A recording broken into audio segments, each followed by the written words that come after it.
Little me.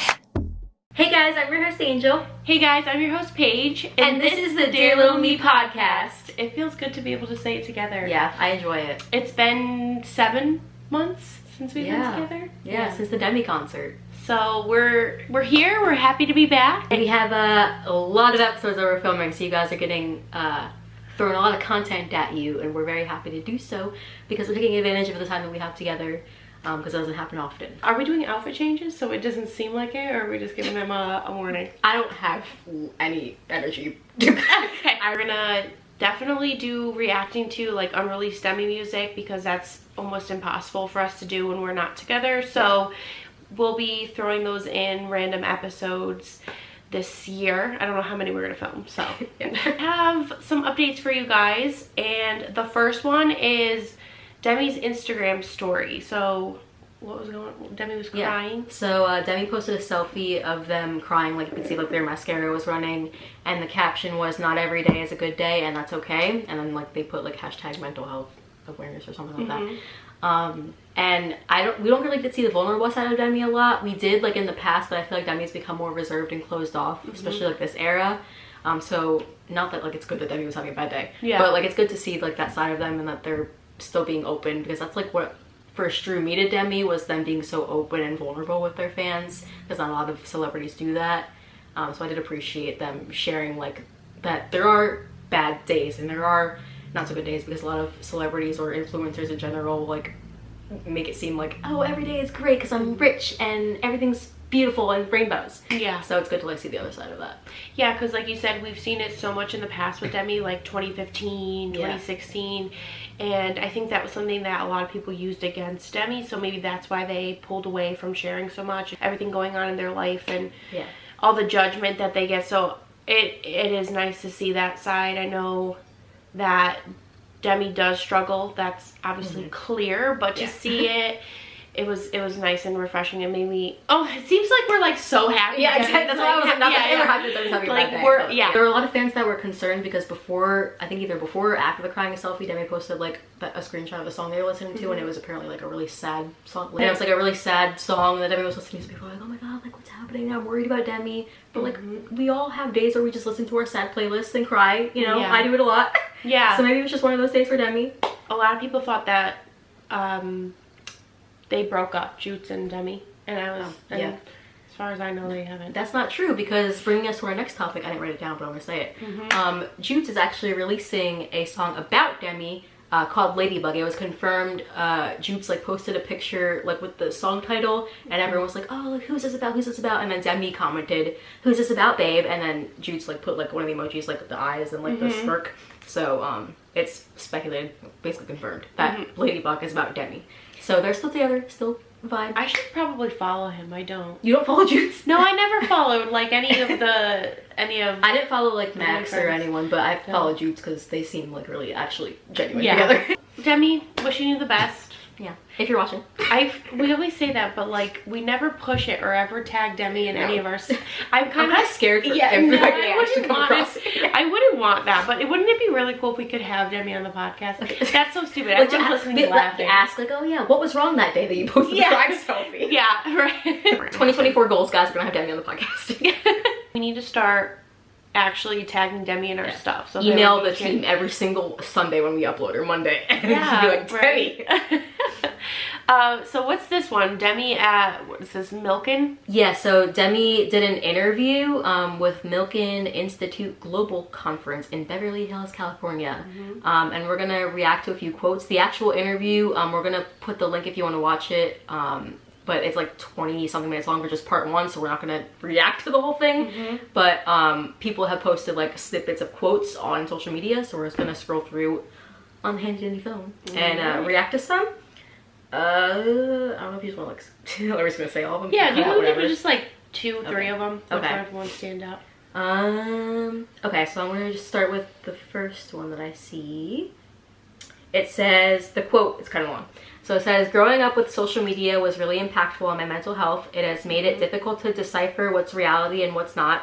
The level that I've had to navigate it has been challenging. It was around 2008 or 9 when I started to become known in the spotlight, and I would see hateful things. people seating behind a computer screen can say anything without repercussions. Seating behind? It says people seating behind a computer screen. If we're sitting, I would can say anything without repercussions and without understanding how it affects the person that's reading the comments they're writing towards. Which I think, I mean, obviously we've all experienced, like anyone growing up in the social media era, we've all experienced like hate and just trolls and people that want to come at us. And I think it's even harder for celebrities, especially celebrities like Demi, who have already been so open because people can use that against them, which we've seen a lot in the past. So I feel like, do you ever think that Demi like regrets being like so open about like things like... Actually, I think they mentioned something about that. Like, really? They had the choice of keeping it to themselves or sharing their journey. But this one I really like because I feel like it's good and we can all take something from it. Okay, so Demi said, it got to a point I realized I can't read anything because if I read positive comments, it feeds my ego, and if I read negative, it damages my ego, and ultimately, I don't want to navigate out of ego at all. So I just decided I wasn't going to read them. So take a note, Demi probably isn't saying our comments to them. Although I try to leave a comment like on every post, but I know that there's like fans that spam like well, maybe Demi will see our comments, but I would prefer Demi not to read them because I know. Yeah, exactly. Definitely credit for anyone's mental health not to read. Like even like a comment that I left on Demi's post, it was just like so excited for these new lyrics, blah blah blah, and somebody commented, it was just being so hateful on my comment. And I kept getting the notifications. I didn't even respond to him, but I wanted to tell him, can you just like take this elsewhere? Yeah, no, I don't get why people like, you can do so much with your time. There's 24 hours of a day and you're using time to comment hate on a celebrity's post that doesn't even affect like and your that life. They won't even see. Exactly. And like it was to, and he said something to, it was a guy, he said something to me and I didn't respond, but other Lovato's came in and were defending Demi, and I was just like, you really just hit a point where you just don't even care, and you're like, not worth my time and energy. But I just kept getting the notifications. I was like, is there a way to mute this? Like I could mute the conversation on Twitter, but I don't think you can mute. I was like, it's just pathetic though, like people that literally spend their time and sit behind a computer, behind their phone, and are just like, oh yeah, this is gonna really hit them in the heart. Like, really? Okay. Also, Demi said, now when I post a picture on Instagram, I can see the first few comments from friends, but as soon as I see a comment from someone I don't recognize, I stop reading because I don't want to see it. I don't want to have that dopamine hit of validation from a stranger or the negative effect of reading something hateful. Which I think that's really smart, because I feel like we can all relate to getting that nice comments. I'm assuming most of us, we don't get hate like celebrities, obviously. So we get those nice posts. And then has there ever been a time where you've posted a picture and you're like, I only got so many comments and this many likes? Well, I do that with likes a lot. That's why I like the Instagram feature of like the hide like count, because I used to literally like base my worth off of how many likes I got on a picture. And like it's really stupid to think about, but like we are literally growing up in social media, so all of our validation comes from likes and comments and all of this kind of thing, which is sad. But like there's people that I went to high school with and they're getting like 300 likes on their picture and I'm getting like maybe 50. So then I'm like, well, why are they getting more likes and I'm not? And then you start to like overthink that. So I think that's good. We're just like, basically like take your phone, post a picture, and then throw out your phone. Literally. Like you don't need to look at it. I really like this quote from Demi too, from the interview. I like all of them. It was really good interview. It says, getting to the place that I'm in now, I've had to set that boundary with the world and say I'm not going to be the poster child for recovery, which Demi said in the song, right? Which song? Happy Ending? Yeah.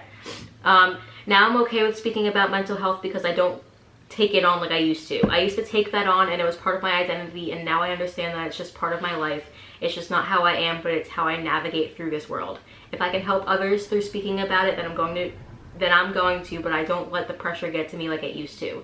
And I think that that's good, because I remember even like, I think on like Demi World Tour and Demi Lovato Tour for Meet and Greets, Demi was really upset because people would literally come in and like dump their trauma on Demi, and it was because they were like, oh yeah, Demi's a poster child for mental health, so I'm just gonna go to Demi as my therapist. And I think that really like got to like Demi and like, because they said it around Tell Me You Love Me Tour. And people were even like saying, like noticing like, oh, Demi seems off, but like if you have to do like an hour of meet and greet right before you perform it, people are just like, oh yeah, like I'm so depressed and like this that, like, and like showing them like scars. Exactly, like that. That is a lot, because it's like Demi's not our therapist. It's like one thing to say like, you've helped me so much, thank you, but like going into like detail when it's like you don't even know if that still triggers Demi or not. Like, yeah, they said like they've gotten through it, but like even Demi said like they still struggle with an eating disorder, and people are saying like, oh yeah, like I'm whatever eating disorder. Like you don't know if that still gets to Demi, so you're hurting Demi more than like just sharing your story, like, or whatever you think you're doing. Yeah. So I think it's good that Demi's setting a boundary.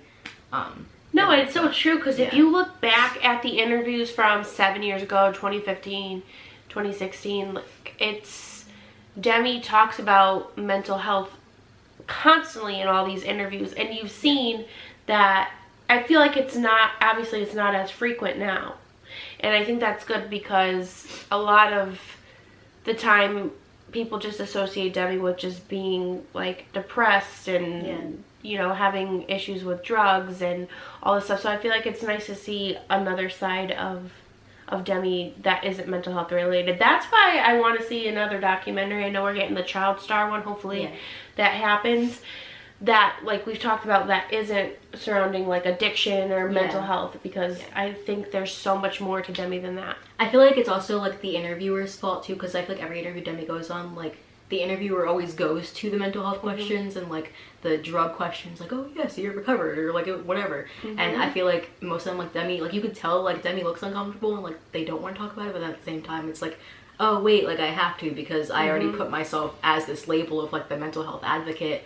And I feel like even Demi's team, at least the old team, was definitely pushing Demi as that, because every interview Demi would go on, like the first like few questions would always be surrounding like the overdose or addictions or eating disorders, or like how did you get through this, and like it gets exhausting after a while. Like you don't want to have to talk about the horrible side of your life in every single It's good that Demi's taking back the narrative of their story and putting out what they want to show and sharing what they want to share now, because like you said, I feel like the team was really pushing that.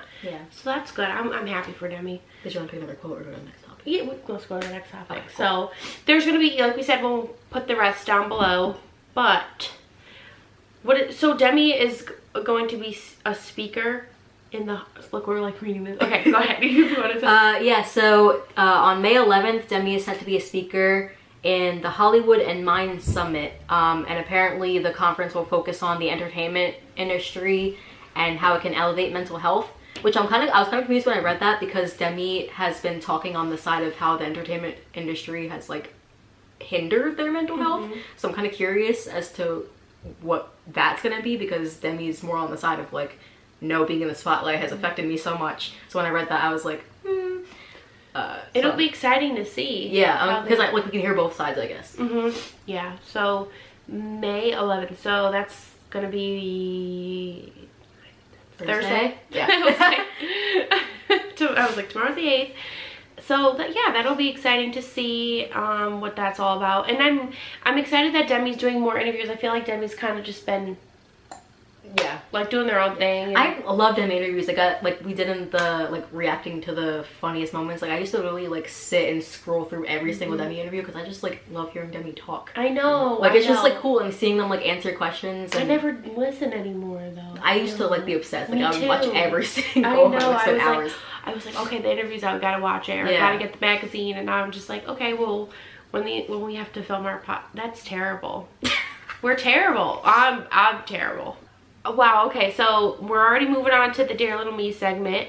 How has Demi's music gotten you through hard times? So is there a specific time that you remember that Demi's music or Demi themselves was the reason you got out of like a hard time in your life? So if you guys don't know, my favorite song by Demi is Warrior. I have a tattoo on my arm. And specifically it's that song because I'm not gonna like get into it, but if you guys know the underlying meaning of Warrior, I went through a similar experience, and when it didn't click for me that that song was about said topic until Demi said it, I think in an interview. Like Demi like implied like, oh yeah, like if you guys really listen to the lyrics, like you'll know. And then I was like, oh shit, like Demi, like me and Demi have more connection than I thought, because like I've been through the same overall struggles that Demi has. But that specific instance, like I saw that interview of Demi saying that right after the event happened to me, and I was like, wow, like I connected this song so much more. I would listen to it. That's what helped me like process the event more, because I would like just sit and like analyze the lyrics that Demi was saying, because because like, you know how sometimes you like listen to a song and it's like, oh, okay. Like I actually sat there and like listened to the lyrics and I was like feeling it. I like allowed myself to feel those emotions. Talked about it in therapy. Yeah. So yeah, that like really helped me through that specific time. And it's still, every time I think about the song and see the tattoo, I'm like, oh, thank God that I got Thank through you, that. Demi. Thank you for the song. Yeah, thank you. Yeah. For myself, I think I've talked, the Southern accent came out. I mentioned it before in an episode, but we tend to repeat ourselves a little bit, but that's okay because we got new viewers. Hi everybody that's joining if you're watching. 2013 when is the Demi album officially 10 years old, or is it like the 10th that it came out? May 10th or something? I don't know. It was May. Demi album. It was May. So a whole 10 years since the Demi album came out. That album got me through a breakup like that. I was so dramatic, and looking back on it, I was like, wow, like you were so dramatic at 18, and I thank God I got through that and got over that. But it was like, I remember just listening and crying to like In Case and Warrior's on there. Warrior, yeah, Nightingale. That has good ballads. Yeah. Oh my God, so good. And that album, and then like Camp Rock, because that was like a comfort movie for me. Rock. That's when it became a comfort movie for me. I haven't watched it in a while. I haven't needed to watch it in a while, but it was, I would play that on repeat. I'd play the album. It was like in rotation. It was like Princess Protection Program, Camp Rock 2. Then I remember I watched like the whole series of Sunny with a Chance during that time. I just needed Demi. Like I don't know what it was, but Demi, that's why I'll always hold a special place, because God, I don't know what I would have done if I did. It's so dramatic, but at 18 years old, it was like everything to me. But yeah, it got me through that dark time in my life. Yeah, like you said, I feel like we're like a broken record sometimes saying this, but it's like people that say like, oh yeah, like you're a fan of Demi for what? Like you're too old to be a fan of Demi, but like, and they're like, Demi doesn't even know you exist. Exactly, but it's like when you like, no one like knows the deeper root. Like I don't just like Demi for their music. It like goes so beyond that. Like Demi being so open is what made me go get help, is what made me realize that I need to process certain things. Like Demi is the reason that, not to be sure, Demi's the reason I'm still here, like dead ass, because like I was young and struggling and didn't know what the hell was going on in my life, like going through the trenches in middle school, as you guys all know. But yeah, Demi got me through a lot of shit, like not just like the traumatic stuff, but just like even like the struggles of just being a girl in middle school. Like that's a hard time. Yeah. And just being able to go home and sit on the couch, watch Sunny with a Chance, and laugh at all the skits and like be myself and like sing along Camp Rock songs. Yeah. Like Demi is just genuinely a comfort person. Like even like just hearing them laugh, like their laugh is so iconic, and I feel like it's so contagious. Like you can't not laugh when Demi's like, yeah, it's so funny. But yeah, I love it. I love Demi so much. So Demi, if you're watching this. Yeah, I just feel like we can all relate to that. Let us know a time that Demi has gotten you through something hard, if you feel comfortable sharing. Yeah, share in the comments, and if you guys want to like all reply to each other and be like, oh yeah, you're so strong, like send everyone's like words of encouragement, you know. Be all nice in the comments. Yeah, like, lift each other up. Pretend that it's 2013 again. We're all nice to each exactly other. We're all cupcake stands. Do people still say cupcake stands? Yeah. Okay, because that's definitely what we all were back then. But okay, highs and lows for the week. What is your low? My low is that I'm dealing with the Connecticut curse again, y'all. Oh man. Every time I'm in Connecticut, something happens. I didn't get sick this time, which thank God. But I'm dealing with like outbreak of like whatever the hell, random bruises everywhere. So that's been a bit of a mess. Kind of worried my mom a little bit there. But I'm gonna get through it. It's okay. And my high is I'm here because I love, even though Connecticut has brought me a lot of pain. Paige is my best friend, and I enjoy being here and getting to spend time with her, and we like did a bunch of fun stuff this weekend. It was a really great weekend. Oh, yeah. I'm glad, because my low was like the weekend not turning out how I envisioned it, but I guess we made the most of it, and so as long as you had a good I think time. that's the best time though, even like even if you have it planned so specifically, like if it's just like the spontaneousness of it all, like you had it so planned out, and like even like the carnival like not starting until we were like, okay, let's just go to the mall, like it, like we worked out. We did do quite a lot. Yeah, that's good. So that was my low. Of course, it's Angel. I was gonna say probably here. all yours, yeah. Yeah, Angel being here, and it's been a fun weekend, and I'm glad that we get to film in person together, because that's always so much fun, and I know that you guys enjoy the videos together. But hopefully next time Angel's here, we'll actually have like a set where we're not sitting on the floor in front of my TV, because I have absolutely no idea where to film. It's just a mess. So also next time I'm here, we will be filming our review of the Demi concert that we're going to together. So yes, another reminder that we are going to the Demi concert in New Jersey on June 16th. Yes, I keep thinking the 13th, but it's definitely the 16th. And if you're gonna be there, comment below. We can all meet up. We'd love to say hello and talk to you guys and hang out. So yeah, I think that's it for us this week. We're gonna go film some more videos. Yes, reminder, if you see us in another video in these outfits, this is why. Yes. Disclaimer. Yeah. Yes, we're gonna be taking advantage of the time, like you said. So stay tuned for your weekly dose of Demi, aka your next 2 minutes. And also, quick reminder, if you are not subscribed to us on YouTube, make sure you subscribe. It helps us out a lot, same as streaming on Spotify and all your other streaming platforms. You can find the Dear Little Bee podcast. And yeah, we appreciate you guys, and we will see you in our next episode. Yeah. All right. Bye guys. Sorry that it took so long, but baby, you're free.